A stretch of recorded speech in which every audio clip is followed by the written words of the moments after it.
My name is Samantha.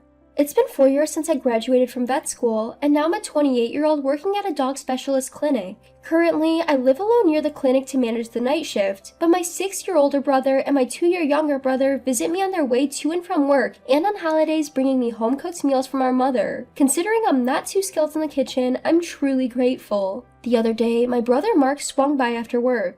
"Hey, you about to finish your shift? I have something to discuss, so how about grabbing dinner together?" he said. Sounds good, but I'm beat from being on my feet all day. How about we get takeout and eat at my place? I replied. Fair enough. Then lend me your keys. I'll pick up something from the food court at the mall nearby, he said. Okay, and sorry if it's a bit messy in there. Haha.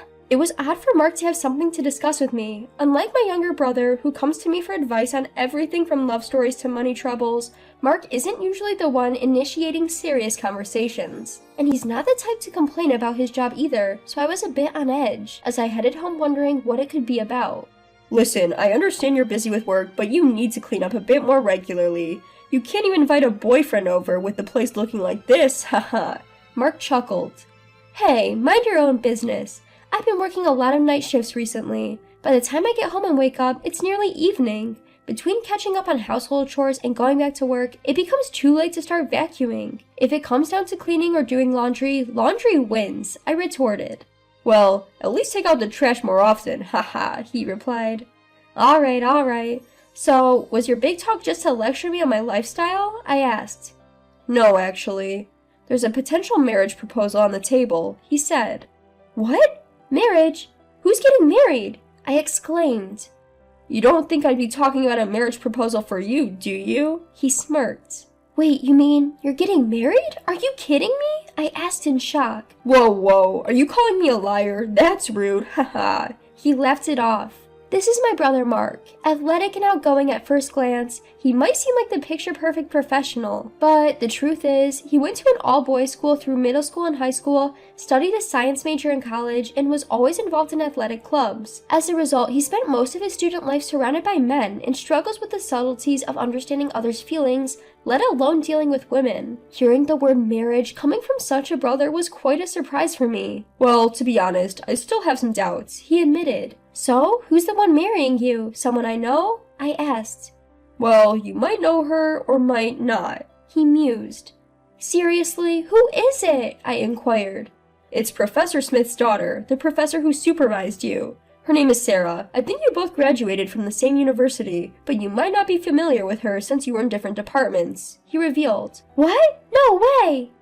I let out a shrill scream that seemed to come from the top of my head, and for good reason. If my memory serves me correctly, my brother's bride-to-be is a woman who could be described as my nemesis. The university I graduated from is a massive private university with numerous departments and a large number of students. My department, veterinary medicine, was located far from the main campus, so most students graduate with little interaction with students from other departments. However, I joined a board game club that I had loved since I was a child.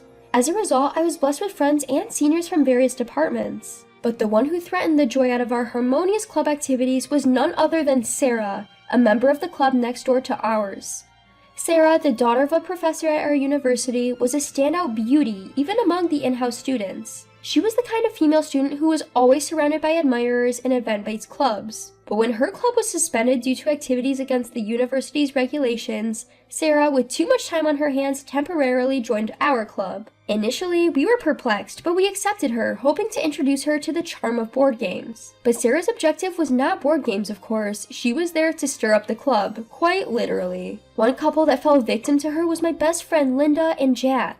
Linda and Jack were an official couple since high school and enrolled in the same architecture department. They had a dream of owning an architecture firm together in the future.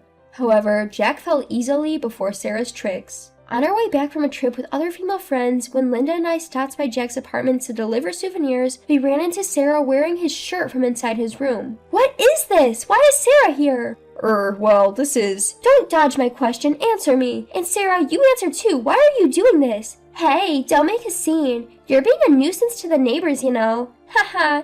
Besides, I had no idea he had a girlfriend. Ha. So you're saying you were behind Linda and the others breaking up, weren't you? Is that true? Does that mean you've done this with Bob and Mark too? Cause trouble? That's a mean way to put it, ha ha ha. I just thought that he wouldn't break up with his girlfriend over a meal or two. If he likes me that much, well, I can't help it, can I? Ha ha ha. As an excuse, it's a pretty terrible one. Jack, what about this woman do you like so much that you betrayed Linda? Wait, Sarah, you're joking, right? You're serious about me, not like with Bob and Mark, right? Tell me that's right. What? Serious? Me with you? That's obviously impossible. Ha ha ha. No way. Just think about it. Do you really think a man like you, out of nowhere, could be a match for me? You touched a star for a moment, so you should cherish that as a lifetime memory. Oh, but maybe you used up your lifetime's luck. Ha ha ha. As Jack crumbled, Sarah quickly changed her clothes and came over to where Linda and I were standing with grim faces at the entrance. Then, pushing crying Jack towards us, she said, this is just too much trouble. Here, take him back, will ya? Ha ha. Besides, I don't remember making him mine. Ha ha ha. Stunned by her words, we watched as she added, I'd be bothered if he kept acting like a boyfriend, so it might be better if you just take him back. You two should get back together. Recycle, reuse? Whatever you want, haha, before she walked away toward the main street. After that, I dragged Linda to our apartment, and we took turns staying over until her emotions settled. In the end, Linda and Jack broke up, and Jack dropped out of university. In the end, the group was filled with people who had been messed with by Sarah and became ex-couples with a similar history, leading to an awkward atmosphere and members quitting one after another, causing the club to collapse. Frankly, I have nothing but memories of the latter half of my fun college days being ruined by Sarah. It was quite a shock when the topic of marriage between Sarah and my brother came up. When I asked, how on earth did you two meet? My brother said, well, it's not so much that we met, but the vice president of a client company I'm working with said, I have a niece who hasn't gotten married yet, would you like to meet her? And since I didn't have a reason to refuse and I wasn't dating anyone, I agreed to meet her. For some reason she liked me, and things just went really fast from there. Huh, but are you okay with that, bro? I think marriage is a pretty big decision. Honestly, I don't really care either way, haha, he said rather casually. Actually, my brother Mark has a somewhat careless, hands-off attitude when it comes to important decisions, even though he doesn't appear to take them seriously. And when he realizes the consequences of his decisions aren't good for him, he has no problem cutting his losses and moving on without any shame. He hardly ever considers how much trouble he causes to those around him. It's really unbearable for those who get caught up in his mess. But if you think about it, as long as there's no malice involved, it's only slightly better than Sarah, who is just as irresponsible in her own way. At this point, it might be wise to leave them alone unless the sparks fall on us. Huh? Did you say something? Nope, it's nothing. After that, the marriage talks between Mark and Sarah were officially confirmed, and the two families proceeded with formalities like meeting each other and exchanging gifts. Unfortunately, or maybe fortunately, I had a hard time taking weekends off, so I was unable to attend any of those events, and the day of Mark's wedding came. On that auspicious day blessed with clear weather, I had finally managed to take a day off to attend Mark's wedding. First, there was a pre-wedding photo shoot at the chapel in the hotel, and since the photographer allowed the family members to take pictures with their cameras and smartphones, the photo shoot started with both families watching. Sarah and Mark, dressed in a tailcoat and wedding dress, made quite the picturesque couple. I was busy taking photos myself when, several times, my eyes met Sarah's through the camera lens. After the photo shoot went smoothly, we had a quick rehearsal for the ceremony, and then it was time for family introductions. The groom's side introduction started with my father, and when it was my turn, Sarah's expression changed for a moment. The bride's side introduction went smoothly as well, and during the break before the ceremony, I was talking with other family members in the waiting room when a staff member brought a note from Sarah calling for me. When I went to the bride's waiting room, she said, "No way, seriously? I can't believe it, haha. What's so unbelievable? Oh, that we're going to be sister-in-laws? It's quite a coincidence, isn't it? I can't believe it either." Ugh, I knew he had a sister, but I thought there was no way it would be you with the same name. Talk about being caught off guard, haha. So, you wrote on the note that you had something to say. Then, seemingly irked, Sarah smacked the table with a bang.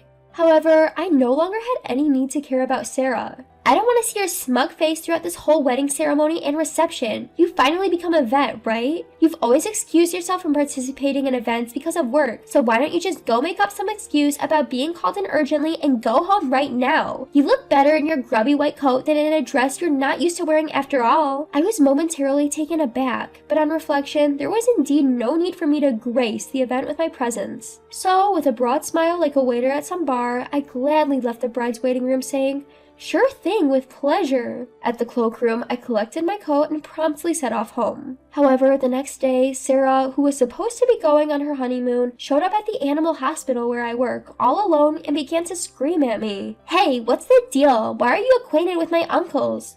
What's the fuss about so early in the morning? You're scaring the dogs we have here for care. I don't care about the dogs. I have bigger problems. As Sarah continued to raise her voice, I decided to get permission from the hospital director to take her to the double-doored operation room to have a talk. So, what do you want to talk about? Is it okay for you to be here? I heard you were going on your honeymoon this afternoon. There's no honeymoon. The wedding itself is likely to be canceled. Oh, why's that? I thought my brother would be thrilled to be marrying such a sought-after woman. That's what I thought too, but after the reception yesterday, he was talking for a long time with my aunt and uncle, and then he suddenly said, I'm calling off this wedding. Oh really? My brother has quite a bold move, doesn't he? It's not funny, and my aunt and uncle, instead of reprimanding him, they started saying things to me like, we won't consider you our niece anymore, you ungrateful, shameless girl. We don't know a daughter like you. You must have done something, confess. At that point, I explained that I had not done anything on my end, just that I happened to know Sarah's aunt and uncle. After the family introductions, I had a conversation with them saying, what a coincidence, and was then told by Sarah to go home, so I just went home. But then I got a message from Sarah's aunt and uncle, who found it strange that I didn't attend the wedding or reception, and I just answered honestly to their questions. Honestly, what did you tell them?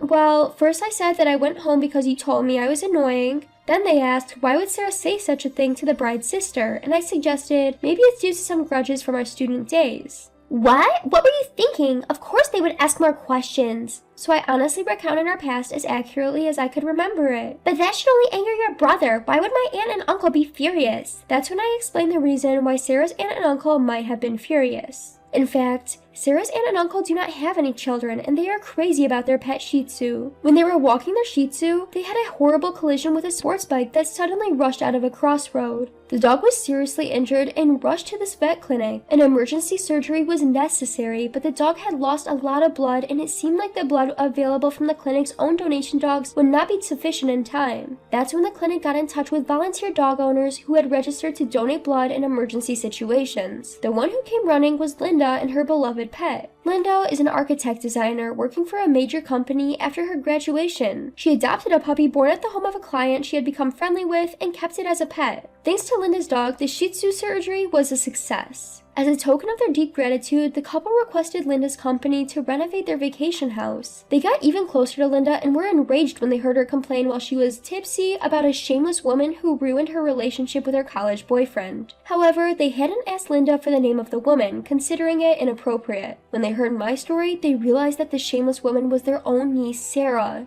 Then they confessed everything to my parents, my brother, and Sarah's parents while also declaring the disownment of Sarah. My brother, for whom Sarah was a precious niece of a major client, no longer saw any point in marrying her as her value as a sales point vanished. However, I didn't understand why Sarah's parents were also furious and kicked their daughter out. After all, Sarah's father, Professor Smith, was also my teacher back in college, was known for his deep love for his daughter, and had always been the one to clean up her messes. My father is also close to retirement. He was planning to open a vet clinic. Really? The professor? But setting up a clinic, securing parking space and all, the costs are tremendous. There's no way he could cover all that with just his retirement money. He was planning to ask his brother for a loan. But now, after all this, they are saying this is all because you failed to raise your daughter properly, and it looks like they won't lend him any money. That's why they are all cutting ties with me. It seems like it's too late for them to realize their mistake though, ha. Stop joking around and help me out. I don't think I can do anything about this. Please, I'll do anything. I'll even kneel down. I don't know how much your kneeling is worth, but I really don't need that, huh? Even after that, she kept begging me tearfully, but in the end, the clinic's director had to call the cops to stop her from causing a disturbance. Reluctantly, she left. When Sarah realized she couldn't persuade me, she ran to my brother, Mark, and to her aunt and uncle, begging them while crying. But they didn't listen to her. Moreover, Sarah's bad reputation spread from her aunt and uncle to her relatives and from their relatives to the other people she knew, until nobody paid any attention to her anymore. She quit her job and started living in an old apartment managed by a distant relative that her image-conscious parents rented for her. As for me, I'm busy every day with my job as a vet, which I believe is my true calling. On the other hand, my unrepentant brother Mark seems quite pleased, saying, Now that I've become a man who can no longer dream of marriage, people might sympathize with me, but at least I won't have to deal with any unnecessary meddling. Our parents seem to have a headache with their children, including my younger brother, who don't seem to have any prospects for romantic relationships, but they believe that everything happens for a reason. So, they decide to take it easy and not rush things.